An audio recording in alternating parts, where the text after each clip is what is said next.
We're John and Shannon Newton. We love traveling in our motorhome and living the RV lifestyle as we explore history, the American Southwest, and all things Americana.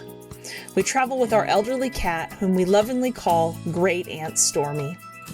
We believe that a key aspect of life is balance. The RV lifestyle is perfect for our needs, allowing us to both travel and rest. We're in the middle of a lava field in New Mexico. Please like and subscribe. So come along with us as we embark on our next great adventure.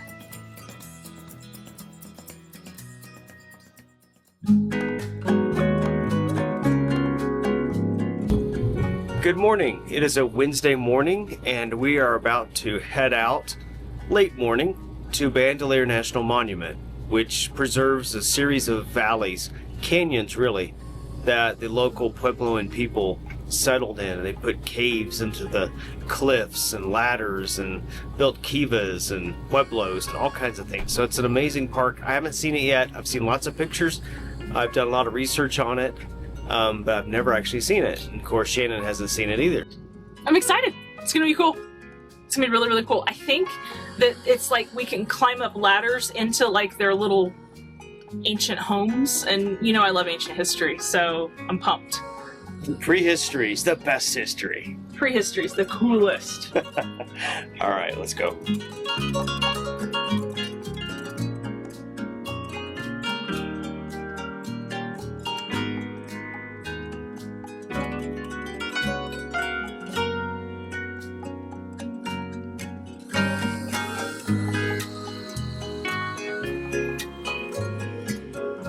Okay, we are on our way to Bandelier National Monument. It says we've got about 31 minutes, 22 miles left to go. It's funny, from our campsite at Cachiti Lake Recreation Area, it's really only about 7 miles as the crow flies to get to Bandelier, in a straight line, as the crow would fly. So, unfortunately though, it's an hour and 40 minutes for us to get there by road. So, wow. The crows, they've got it made. The crows have got it made. They've got it made? We don't even have a maid.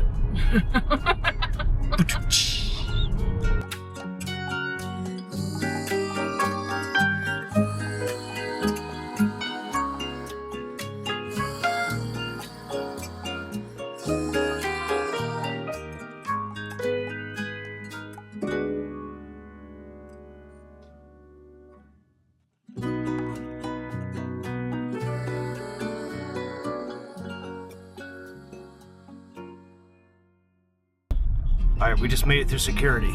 It was tough, it was tight. They asked us some tough questions. We wouldn't give them any answers. No, the access pass saved us $25 to get in. It's $25 per vehicle to get into Bandelier National Monument. It's, what was it, $15 if you have... on a bicycle. On a bicycle. 20 for a motorcycle and 25 for a car. Per car. So 20 for a motorcycle and then 15 for a bicycle. So it's really expensive. So I was here. I didn't come into the park, but I went to the entrance station in 2010. So it's 15 years ago. And the cost to get in was $12 then. So inflation. Gotta be inflation. 25 now. Frioles? Frioles, you are here. Oh wait, you are here.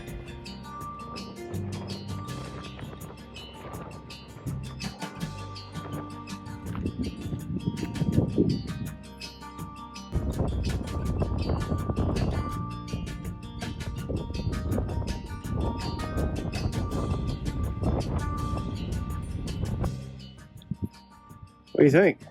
It's cool. Yeah. We're in a super volcano. At the edge of it anyway. We're at the edge of a super volcano.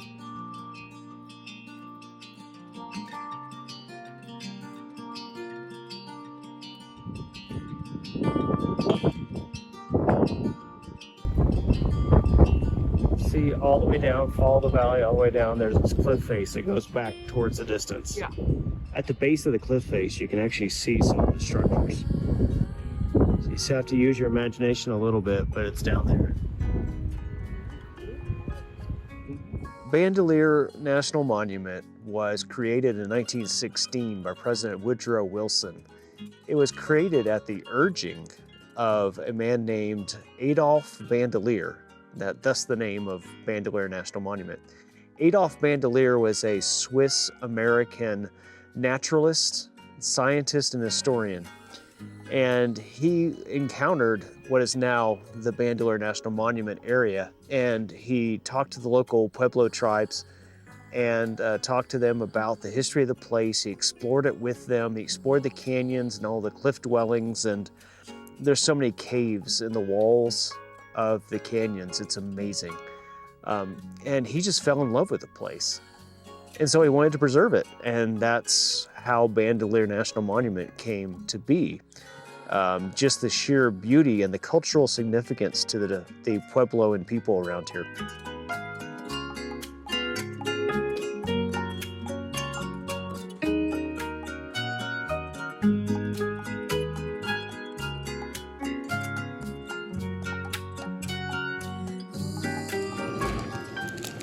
Hello. All right, Shannon, we bought a new... It's time for a new National Parks passport. We have filled ours up a lot. We have, yeah. We don't have very many spaces left in ours, at least in the Southwest region, which is primarily where we travel. Yeah.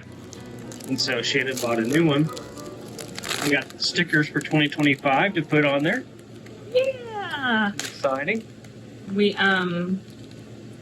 I think since it's 2025, it feels good to get a new one this year. Like I'm just making that up because to be fair, we also forgot our national park pass on our way here. So, Yeah. There's also that.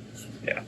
We've already hit the store before we even hit the trail or any of the ruins here.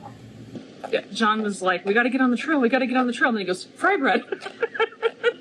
Now we have to get fry bread, for sure. Now we have to get fry bread. You can't always get it. No, I mean, it's not common, so cool. So we're at the cafe here at Bandelier National Monument, and we're gonna get some fry bread with honey and powdered sugar on it. And fry bread is the Native American form of flatbread, essentially.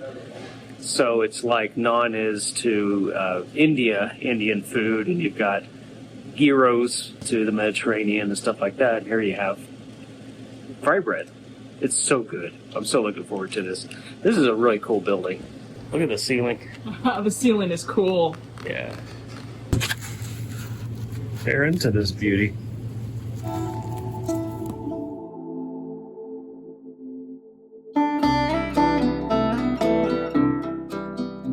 All right, you ready to go? Let's do it. Let's do some hiking. Yeah. So welcome to Bandelier National Monument. We've been wanting to do this for years. Yes, oh, it's been crazy. So It's been years in the making. we're going to explore it, and we'll bring you along with us. All right. Off to see the wizard.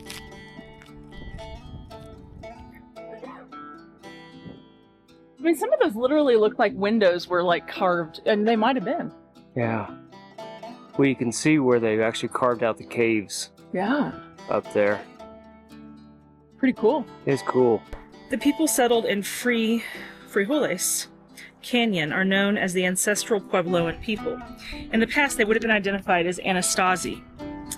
An outdated term popularized by European American rancher and trader, has a Navajo origin and can be translated as ancient enemies. Yeah.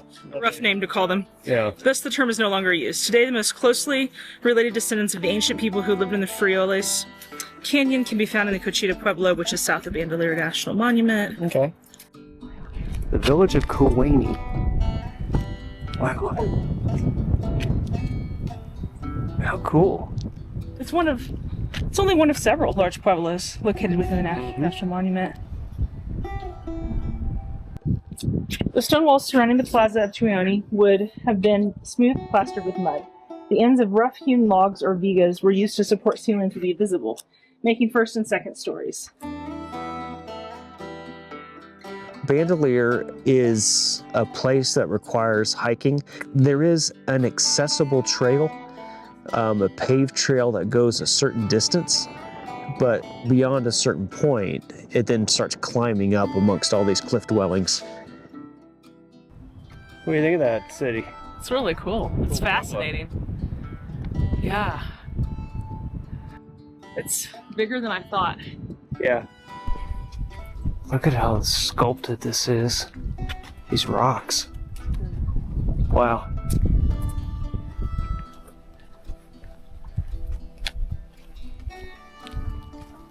See that, Shannon? Enter only caves that have ladders. Well, Okay. I promise. What do you think about it? It's kind of soft. Like, you can see how it would, it's kind of rubbing off right there even. You can see how it would be carved easily. Yeah, even by just stone tools. Well, that makes you wonder, like, did somebody carve that out? I don't know. Maybe. It's probably water that carved it, though. That channel and stuff? Yeah. Yeah. So I would say you can, if you are in a wheelchair or have significant disorders that affect your ability to move your legs or even arms or anything like that, I would say that stay on the paved part and then turn around and go back to the visitor center, because it gets pretty dicey, even for me, and I had some serious troubles and serious anxiety with some of the steps. Shannon really enjoyed walking up and down steps and all around the cliff dwelling Pueblo parts. For me, it was a little bit more nerve-wracking because I already had weak legs. Something that we are both determined to fix is to get some more leg strength so that we can come back to Bandelier.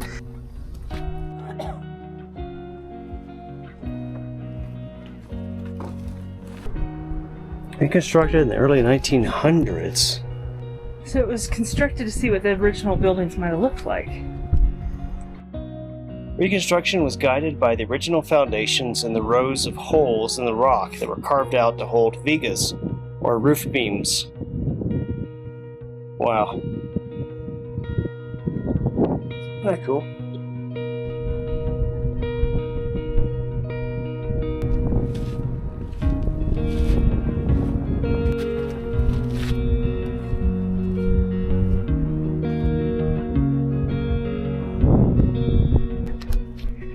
Carved out.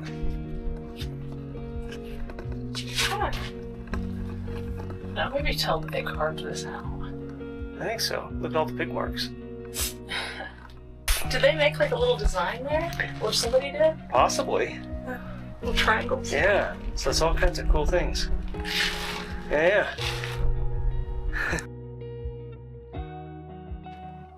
Vandalism. Oh my goodness, you kidding? Closed because of vandalism. Can you believe that? Just people. People are the worst. Sometimes. I don't understand why people would just deface something like this. Graffiti, heck away something. This is a sacred place to a number of people groups here. Not only that, it's a natural monument. And my goodness, just resist the urge to touch it. You're not making any kind of a point except destroying people's culture. I don't get it. That's my rant. Soapbox. Shannon's got the same soapbox. But only one of us can be on it at the same time because it's a small soapbox. This is still people's, like, sacred places. I don't think that anybody knows what sacred is anymore. Unless you're part of a more religious context. Shannon's first ladder. Might be my last. We'll just see how this goes.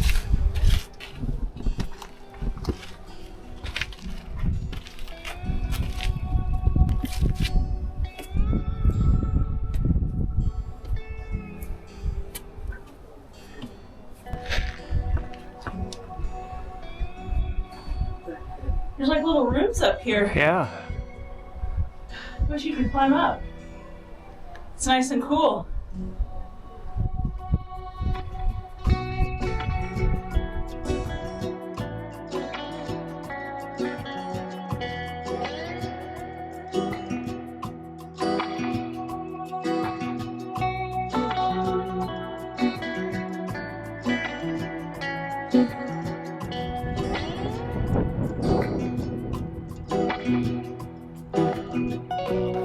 At the bottom of the Frijoles Valley is Pajarito Creek, I believe,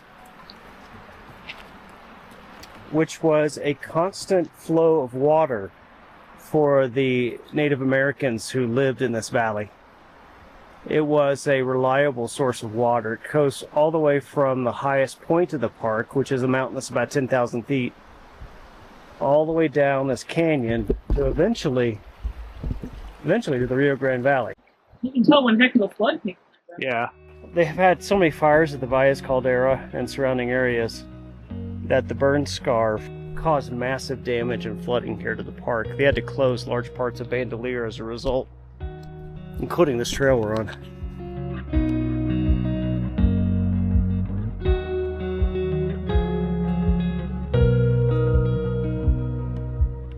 This is the information on the sign there that we may need to pay attention to. What are we doing? We are going to walk a half-mile level trail to the base of Alcove House. Okay, Alcove House. I do not have 140 feet of vertical ascent via ladders and stairs in me, but I do have a level trail in me. You can do level. I can do level. I hope I can do a level trail still, but I am pretty worn out. I don't know. All right, we're heading to Alcove House, as Shannon said.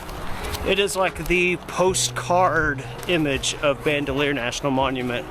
The kind of its pride and joy kind of structure with 140 feet of ladders you climb to get to this large cave that was a big home. We're not doing the climbing. I don't have it in my legs and you don't have it in yours, but we're gonna at least go and see what it's like. So we're at about 7,000 feet of elevation. It's also very dry and windy. I think that all combines to dry us out and tire us out. Yeah. Well, change of plans. It's cold. Even though I'm in long sleeves, Shannon's not even wearing sleeves because she's tough. I'm getting a chill, and we're all in shade on the way to Alcove House. So I think we're going to abandon our quest right here and head back to the visitor center. Once I start shivering and shaking, it becomes very violent and Almost tremory. and I can't stop Kind it. of neurological, so we don't want him to start to shiver. So we're heading back. Yeah. All right. Oh well. Oh well. We'll return some other time. Another time, maybe we'll do this first. Yeah. Then we'll bring extra layers. And we'll pack some different legs. Oh, yeah. Different legs from different... Yeah, maybe a horse would help? You know, pack on the burro for mule legs. There you go. The donkeys, whoever goes up and down the Grand Canyon, those. Yeah, for sure. I want those legs. Oh, man. Mountain goat, that would work too. Part of just living with disability, you have to be endlessly flexible. Also, we're both extremely tired, and I'm not sure I can make it there and back. I'm tired. Yeah. Like needing rescue. Oh gosh, let's not need that. Let's They're not do closing that. too. So. Yeah, so the visitor center is closing at 5, and we're just about there. So anyway, on our way back.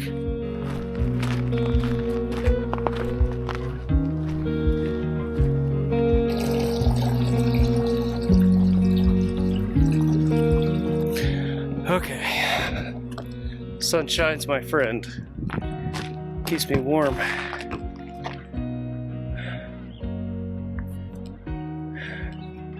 I'm glad I at least packed my Henley. That was a good move. Yeah, the wind. We have a high wind warning today, and it's gusting up to 50 miles an hour, maybe a little more, so roaring through this valley. All right, back.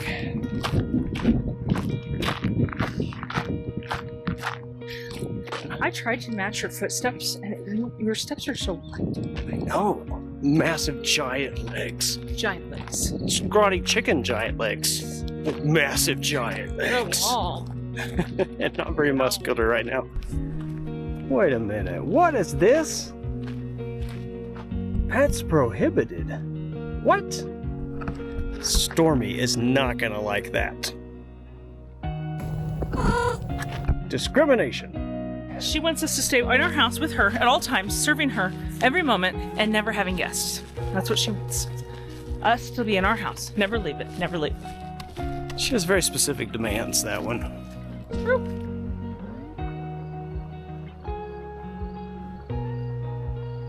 What's down there? It's a secret. What? It's a secret. It's a secret? What's down there? Well, should we let them know? Yeah. No, I don't think we should. Otherwise, they're going to tell somebody, and it won't be a secret anymore. Good point. Okay. All right, we're not going to show them what's down there, right? Our secret, right? Our secret. Our secret. This was a very old tree. This is when it was a tiny sapling. And you can see the rings right here.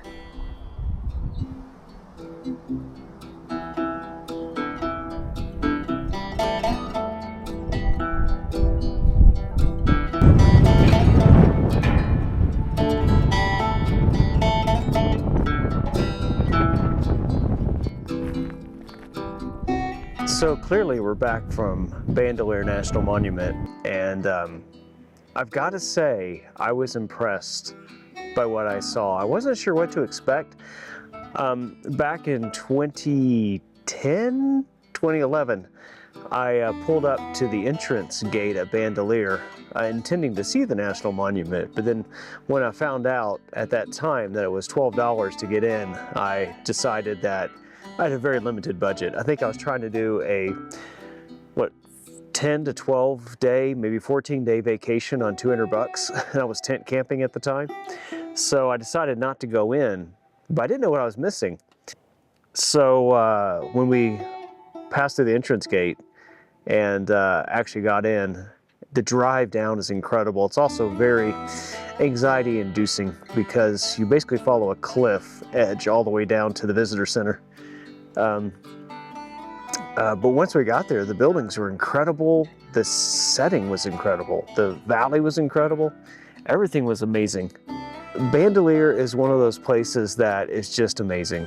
And we only got to see a little bit of it because our legs ran out. We didn't have the hiking legs that are required in order to see all the things at Bandelier. We just couldn't do it. So we smartly turned around and went back, and we'll save the rest of the monument, at least the parts that we want to access, for another trip.